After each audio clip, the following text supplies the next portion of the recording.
Մշակութային Ստեփանավանն է Լոռու մարզի եկած Կենտրոնական բանկի ներկայացուցիչներին դիմավորում։ Հայաստանի դրամաշրջանառության պատմությունն է Կենտրոնական բանկը Ստեփանավանի բնակիչներին հասցրել հատուկ ցուցահանդեսով, որը Սոս Սարգսյանի անվան մշակույթի պալատում է բացվել։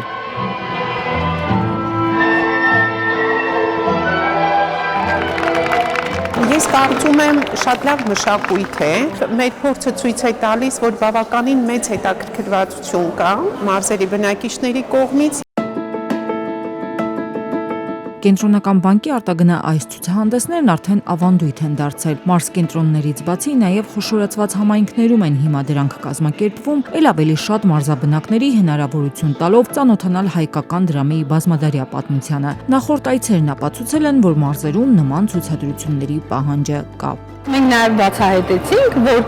կան մեր մարզերում մարդիկ, որոնք հետաքրքրվում են, այսինքն ավելի լուրջ խորացած են այդ նագավառում, փողի պատմական առումով, լավ տիրապետում են, մարդիկ կան, որ կոլեկցիա ունեն ու գալիս են նայեն, մեր կոլեկցիա նայեն, իրանց համեմատեն, այսինքն աշխուժություն նույնիսկ այդ տեսանկյունից մենք նկատում ենք, ինչը շատ ուրախալի է։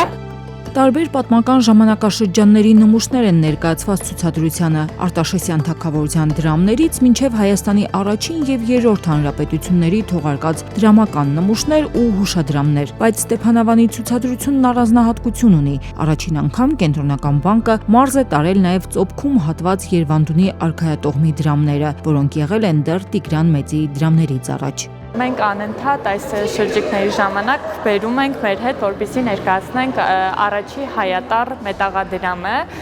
դա Կյուրիկե թագավորի, Կյուրիկե երկրորդի կողմից հատված դրամն է, Տաշիր ձորագետի, որտեղ մի կողմում ներկայացված է Քրիստոսը, իսկ հակառակ կողմում դարձերեսին հայատառ գրություն է, Տեր օգնե Կյուրիկե Կյուրոպաղատին, Կյուրոպաղատը պալատական կոչում է։ Սա համարվում է հայ դրամական դրամաշրջանառության պատմության մեջ առաջի հայատառ դրամը։ Արարատի պատկերով առաջին մետաղադրամն է թողարկվել, չգիտեի, որ նմանատիպ մետաղադրամ կա, այստեղ արդեն տեսա։ Երիտասարդներին ավելի շատ գրավում է մեր թվարկությունից առաջ առաջին դարում հատված ու Արարատ լեռը պատկերող հայկական դրամը։ Ցուցադրության ավելի հասուն այցելուները ցուցատախտակների մոտ կանգնած հուշերի գիրկն են ընկնում։ Իրենց մանկության թղթադրամները նույնպես կան ապակե ցուցատախտակների վրա։ Առաջին աշխատավարձը ստացել եմ 30 տարի առաջ, հենց ռուսական թղթադրամով, սովետական 12 ռուբլի, ու շատ հարազատ դրամներ են։ Ես ծնունդով սովետական միությունից եմ,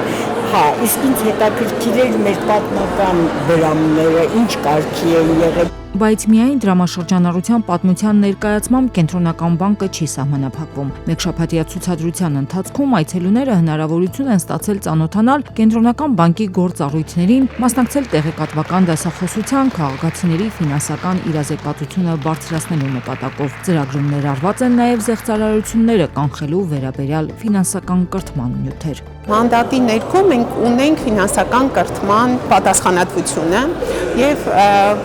եթե խոսեցի զեղծարարություններից, զեղծարարությունները մեկ առ մեկ շատ դժվար է կանխելը, իսկ ֆինանսական կրթում իրականացնելով մենք զորակցում ենք սպառողին, որպեսզի իրենք ունենան այդ գիտելիքը, որպեսզի ֆինանսական զեղծարարության զոհ չդառնան։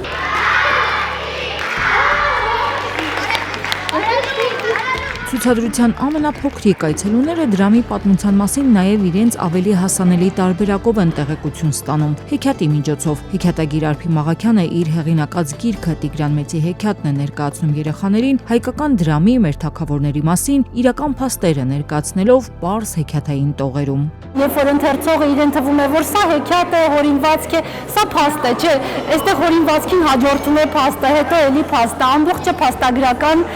մի պատում է։ Տիգրան Մեծի հեքիաթը երեխաներն իրենց հետ տուն են տանում, հեղինակի մակագրությամբ։ Հայկական դրամի մասին հեքիաթային պատմությունը տանը կընթերցեն, իսկ Կենտրոնական բանկը դրամաշրջանառության պատմության հաջորդ ցուցադրությունը նախատեսում է կազմակերպել արդեն Սյունիքում։ Մեղրին միակ քաղաքն է, որտեղից Կենտրոնական բանկի այցելուների կենտրոնն այցելուներ երբևէ չի ունեցել։ Դա հեռու է, մարդիկ որպեսզի գան Երևան այցելության, էքսկուրսիայի